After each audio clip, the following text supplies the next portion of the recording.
The soft glow of early morning sunlight filtered through the weathered curtains of a modest apartment in a quiet suburban neighborhood. Mary, a grandmother with silver-streaked hair and hands that bore the marks of a lifetime of hard work, gently woke her 8-year-old grandson, Liam. Her eyes, though tired, sparkled with an unbreakable spirit as she helped him get ready for their weekly trip to the local grocery store.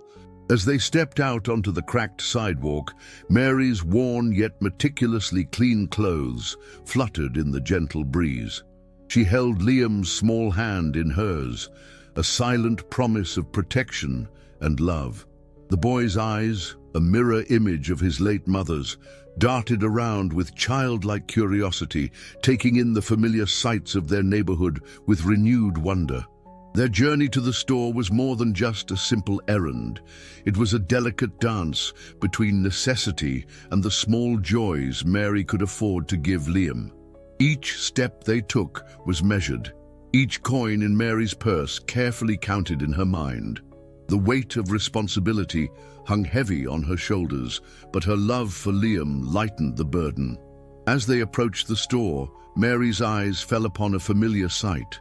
A colorful display of chocolate cookies in the window. Her heart clenched as she remembered how Emily, Liam's mother, used to buy those very same cookies for him before a tragic accident took her away. With a deep breath, Mary made a silent vow to stretch her budget just a little further today, determined to see Liam's face light up with joy. The automatic doors of the grocery store slid open with a soft hiss, welcoming Mary and Liam into a world of fluorescent lights and neatly stacked shelves. The air was thick with the artificial scent of cleaning products and the low hum of refrigerators. Mary guided Liam through the aisles, her eyes constantly scanning for the best deals. Behind the checkout counter stood Brad, a man in his 30s whose face bore the unmistakable signs of chronic frustration. His eyes, dulled by years of monotonous work, followed Mary and Liam as they made their way through the store. A frown creased his brow as he watched Mary carefully examine each item before placing it in her basket. As Mary and Liam approached the counter, Brad's impatience began to simmer. He had seen countless customers like them, the ones who counted every penny, who took too long, who made his job more difficult. In his mind, they were an inconvenience, a disruption to the smooth flow of his day. "Ready to check out?" Brad asked, his voice carrying a barely concealed edge of irritation. Mary nodded, her fingers tightening around the handle of her basket. As she began to unload her items, Liam's eyes widened at the sight of the chocolate cookies. A small smile tugged at Mary's lips, a rare moment of lightness in their often challenging life. As Mary finished unloading her basket, she reached into her purse and pulled out a small, worn coin purse. Her fingers, slightly trembling with age and nervousness, began to count out the coins she had so carefully saved. Brad's eyes narrowed, his frustration mounting with each passing second. "Coins? Seriously, this isn't a bank, lady." Brad's words sliced through the air, sharp and unforgiving. The murmur of other customers in line grew louder, a mix of impatience and discomfort rippling through the growing crowd. Mary's face flushed with embarrassment, her movements becoming more frantic as she tried to count faster. Liam looked up at his grandmother, his young face clouded with confusion and worry. He could sense the tension in the air, could see the trembling of Mary's hands as she counted and recounted her coins. The excitement he had felt at the sight of his favorite cookies began to fade, replaced by a growing unease. As Mary finished counting, her heart sank. She was short just by a few cents, but it might as well have been a fortune. With a heavy heart, she turned to Liam, her voice barely above a whisper. "I'm sorry, sweetheart. We'll have to put the cookies back." Liam nodded bravely, but the disappointment in his eyes was unmistakable. Brad smirked, his fingers drumming an impatient rhythm on the counter as he watched Mary's internal struggle. With a casual flick of his wrist, he tossed the box of cookies aside, the thud as it hit the counter echoing Mary's sinking heart. "Maybe next time, come prepared like normal people," he sneered, his words dripping with disdain. The sting of Brad's words hung in the air, sharp and painful. Mary fought back tears, her shoulders slumping under the weight of humiliation. Liam pressed closer to her side, his small hand squeezing hers in a gesture of comfort that belied his years. The line behind them had grown, a sea of faces displaying a mix of impatience, discomfort, and in some cases, cruel amusement. In that moment, the grocery store became a microcosm of society, the haves and the have-nots, the impatient and the struggling, all thrown together under harsh fluorescent lights. Mary stood at the center of it all, a grandmother trying her best to provide for her grandson, now exposed to the harsh judgment of strangers. Just as the tension reached its peak, a deep, unmistakable voice cut through the air like a knife through butter. "That's enough." The words, spoken with quiet authority, seemed to freeze time itself. All eyes turned towards the source of the voice, a tall man in a black jacket and dark sunglasses who had stepped forward from the line. The man slowly removed his sunglasses, revealing a face that was instantly recognizable to everyone in the store. Robert Downey Jr., the acclaimed actor known for his roles as Iron Man and Sherlock Holmes, stood before them, his presence commanding attention without effort. A stunned silence blanketed the store, broken only by the soft gasps of recognition from the other customers. Brad, still oblivious to the identity of the man who had spoken, scoffed. "And who are you exactly, her lawyer?" His words, meant to be dismissive, instead highlighted his ignorance. Robert tilted his head, his expression unwavering as he regarded Brad with a mix of disappointment and determination. "No," Robert replied, his voice calm but firm. "Just someone who doesn't tolerate disrespect." He stepped forward, positioning himself beside Mary and Liam. The contrast between the glamorous actor and the humble grandmother was stark, yet there was a solidarity in their stance that spoke volumes. Robert's gaze swept over the line of customers, many of whom were now shifting uncomfortably before settling back on Brad. "She's paying just like everyone else," he continued. "What makes you think you have the right to humiliate her?" The question hung in the air, challenging not just Brad, but everyone present to examine their own attitudes and prejudices.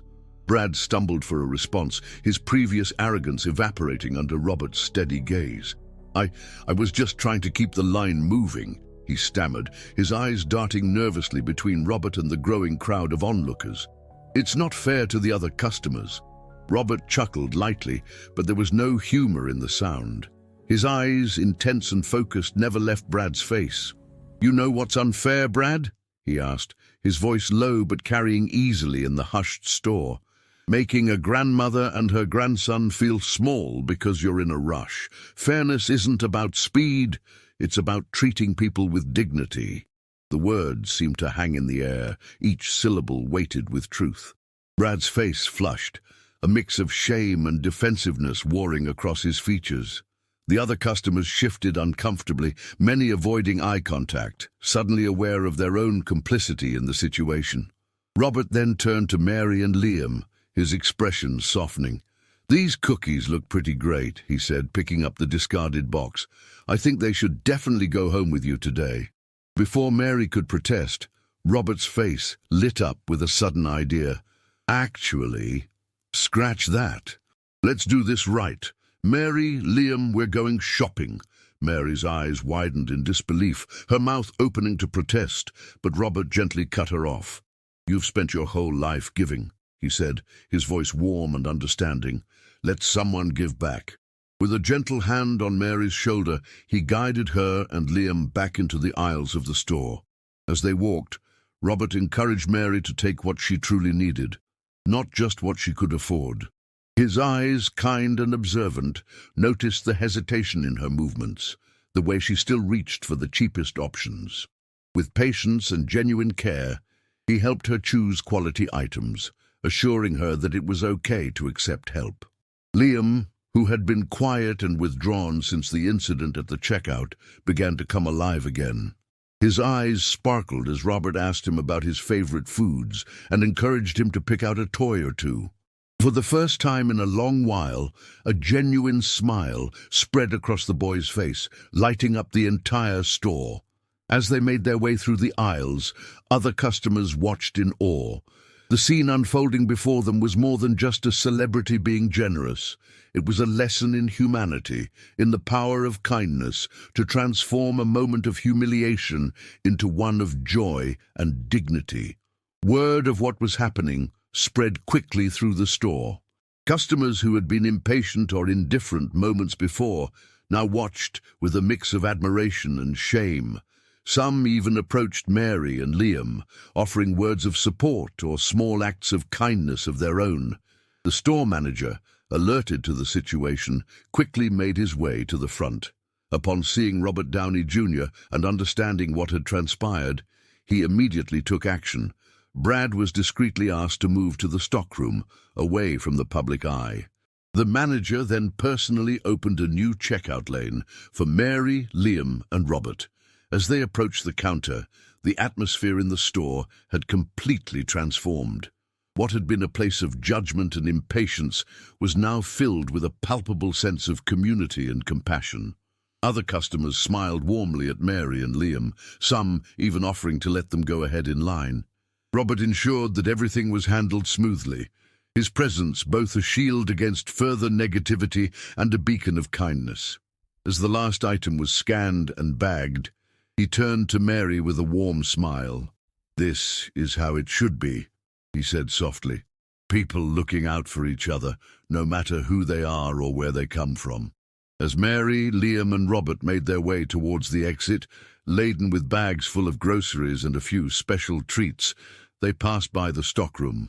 Through the partially open door they could see Brad, his head bowed, clearly processing the events of the day.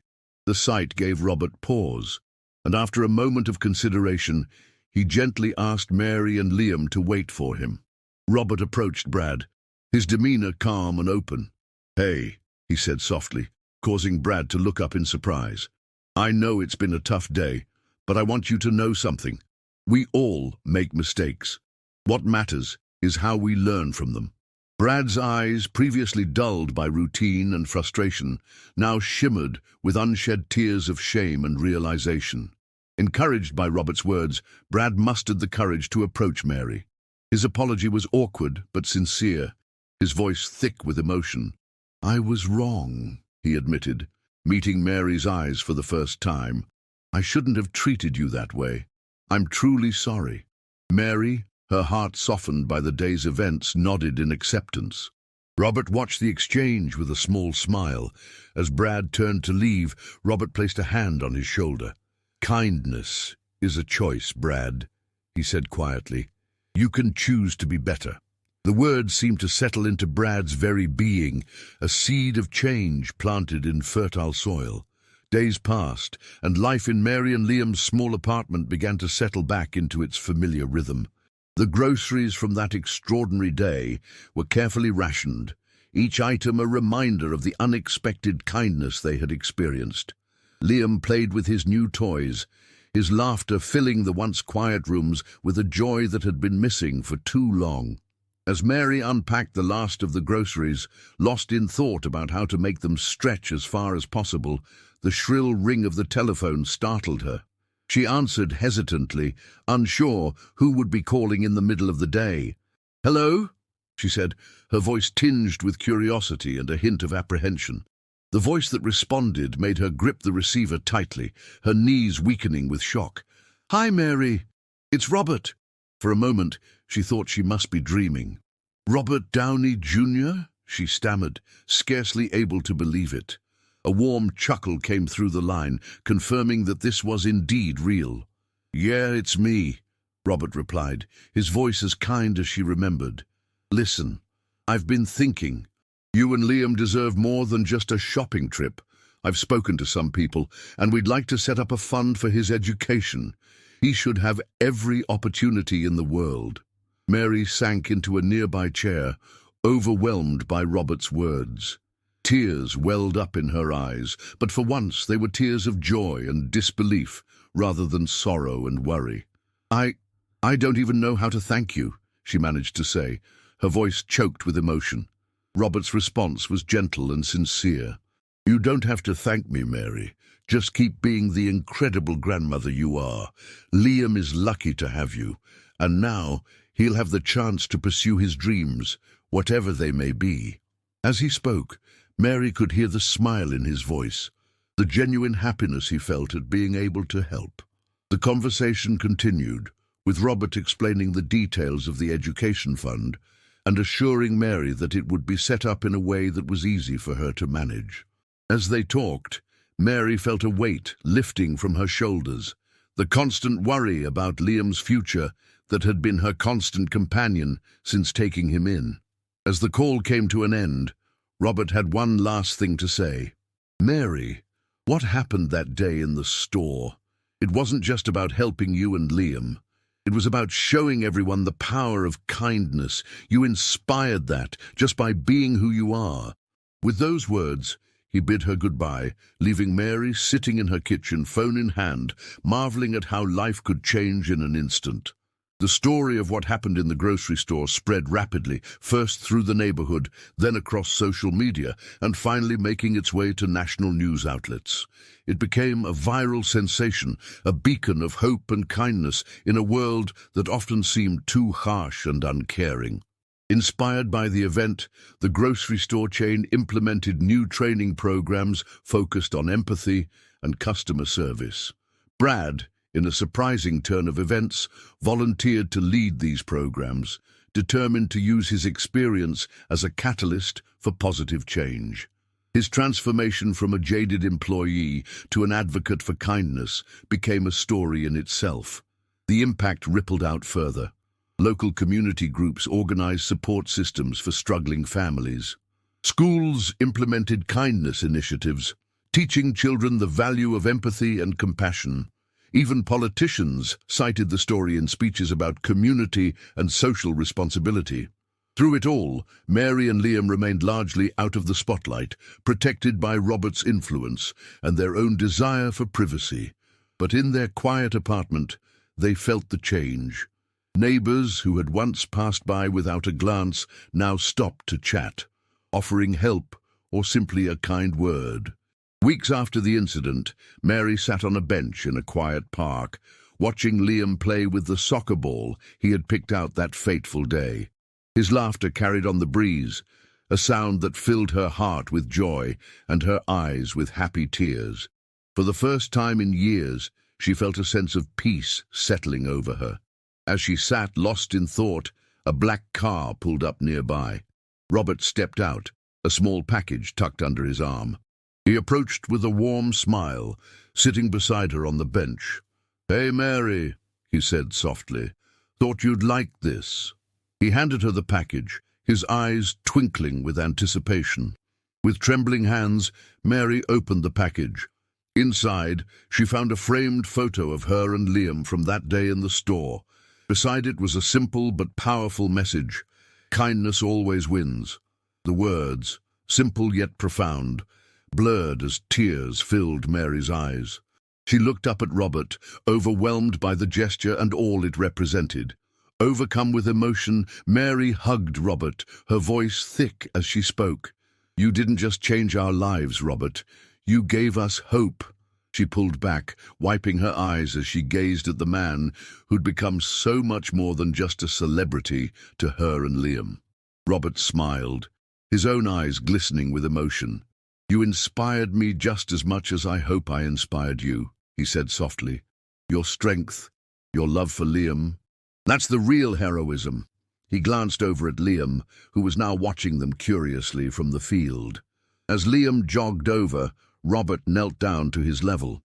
"Hey, buddy," he said warmly. "I hear you're doing great in school. Keep it up, okay? The world needs bright minds like yours." Liam nodded, his face beaming with pride and determination. Mary watched the interaction, her heart swelling with love and gratitude.